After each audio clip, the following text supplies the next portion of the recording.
Passeur 2, première.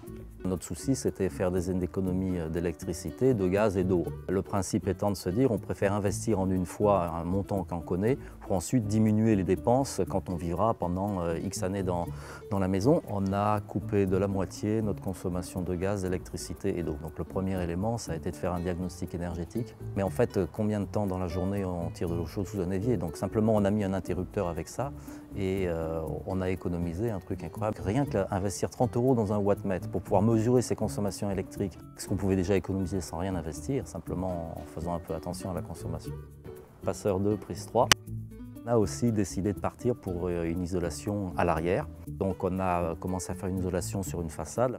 Les joues de la maison, c'est-à-dire les façades latérales.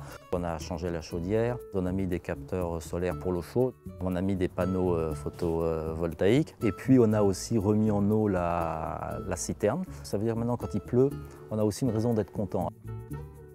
On a abandonné notre voiture il y a quelques années. Pour moi, c'est la première chose à faire, même avant l'isolation de la maison. Et avec Cambio sur Bruxelles, c'est très développé. Ça aussi, ça fait partie de l'économie et du même plaisir. Dans la situation actuelle de la planète, c'est des généralités, mais il faut faire quelque chose. À un certain moment, je dirais un peu galérer, passer des heures à prendre des contacts avec les uns et les autres, quitte à avoir fait une démarche, autant essayer de la faire partager. Des amis ou des gens qu'on ne connaît pas du tout qui nous disent qu'on peut venir voir votre maison, bon, ça fait plaisir de se dire au moins on partage une expérience.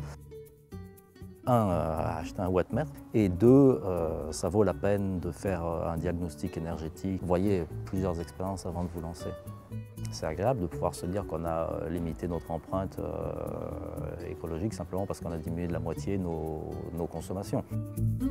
Je suis Bertrand Delpech, j'habite à Etterbeek et je suis passeur d'énergie.